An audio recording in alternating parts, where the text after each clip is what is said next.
The river goddess revenge. They found F's body in the river. Her skin was swollen, her eyes wide open, as if she had seen something too terrible to believe. The worst part. Her mouth was full of sand, like something had forced it inside before she drowned. I remember the night it started. The elders had warned us never to insult the river, never to take more than we needed, and never to defile the water. But the younger ones laughed at the old ways. "It's just water," Agaba had said, kicking a stone into the river. "What can it do?" That night, we gathered by the river for a festival. There was music, drinking, and laughter. Amina and some others danced near the edge, splashing water as they moved. Someone tossed a calabash into the river and laughed when it disappeared under the surface. Then the wind changed. The air became thick, heavy, like it was pressing down on us. The river, once calm, started to ripple without reason. A low, humming sound rose from the water. It wasn't a song. It was a warning. F was the first to scream. She had been fetching water when something grabbed her wrist. I saw her struggle, but there was nothing there. Nothing we could see. Then she was yanked forward, her feet dragging through the mud. Agaba and I rushed to pull her back, but something stronger pulled harder. She was gone in seconds. The river went silent again, like nothing had happened. We ran to the village, shouting for help. The elders gathered, their faces grim. "She has been taken," one of them said. "You have angered the goddess." A search party went out at dawn. Hours later, they found F's body floating near the bank, her mouth stuffed with wet sand.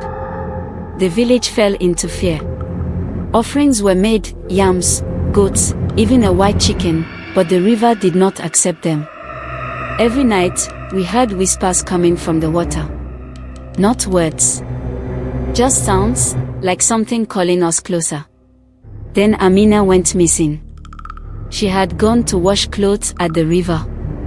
We found her slippers on the shore, the water around them dark and swirling, even though the rest of the river was still.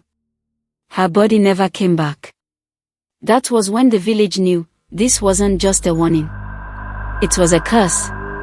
One by one, the ones who had laughed at the river started disappearing. Agaba tried to run. He made it to the next village before he was found in a shallow stream, his arms twisted like they had been broken in many places. His mouth, also full of sand. We begged the goddess for forgiveness. The chief ordered a grand sacrifice, a full-grown cow, baskets of fruit, palm wine.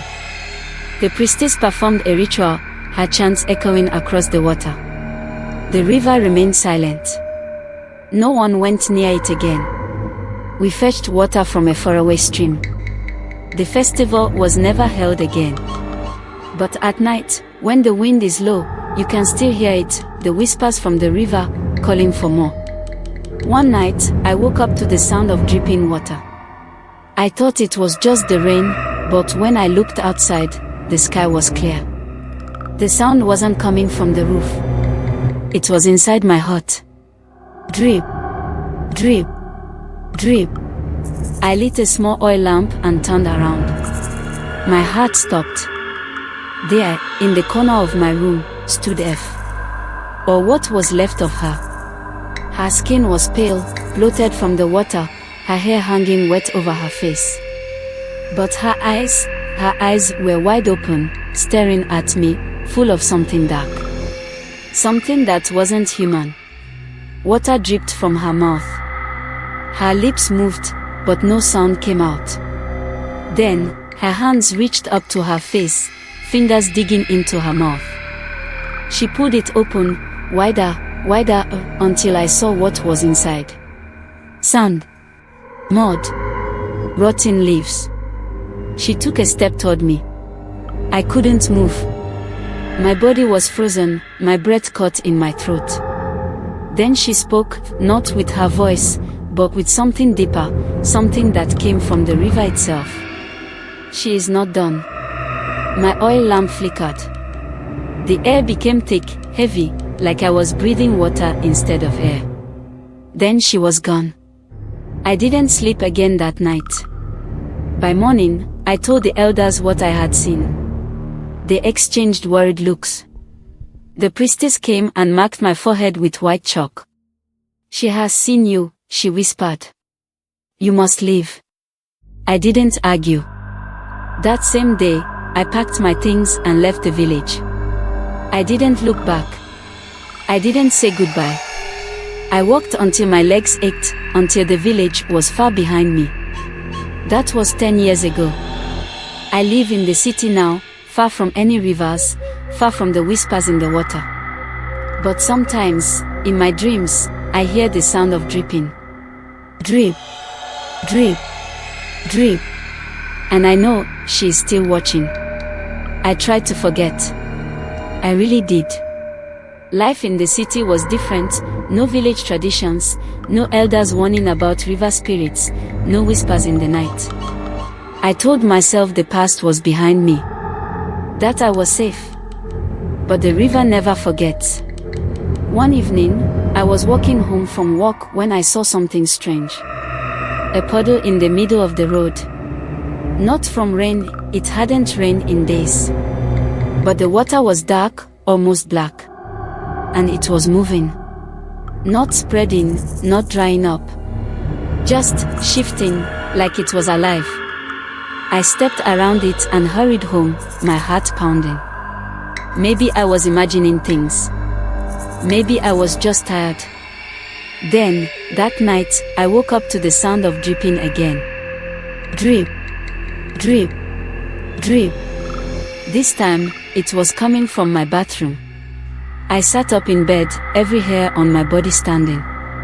The tap wasn't leaking, I had checked it before sleeping. But the sound continued, steady, like something waiting for me to notice. I didn't want to go in there. I had learned my lesson. But something in me knew that if I ignored it, it wouldn't stop. Slowly, I got out of bed and walked to the bathroom. The door was slightly open. I reached out, pushed it wider, and froze. The sink was full of water. Dark, murky water. It shouldn't have been there. The tap was off. Then I saw it. A hand. Small, pale, fingers swollen, nails broken. It rose slowly from the water, dripping, shaking. Then another hand. Then hair. Wet, tangled, rising up, inch by inch. I couldn't breathe. The face lifted next. Not F. Not Amina. Agaba. His mouth opened. Water poured out. His eyes locked onto mine. And then, in that same deep, gurgling voice, I heard it again. "She is not done." The lights flickered. The air turned heavy. My ears rang with a low, humming sound. The same sound we heard the night F was taken. I ran. Out of the bathroom, out of the apartment, into the street. I didn't stop until my legs gave out, my breath burning in my throat. That was 2 nights ago. I haven't been back home since. I sleep in different places, never staying too long. But I know it won't matter. She is still watching. She is still waiting. And soon, she will come for me too. I thought leaving the village would save me. I thought I had escaped. But the river does not forget. And it does not forgive.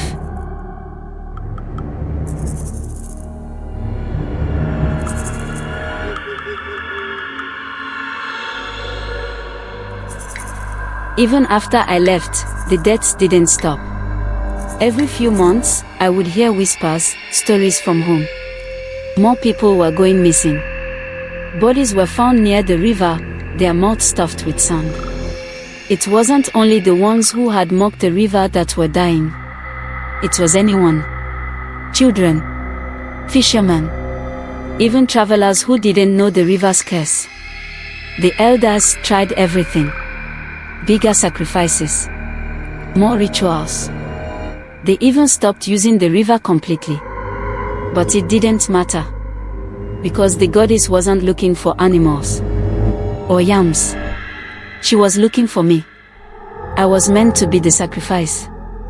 I didn't understand at first. I thought I had survived by chance.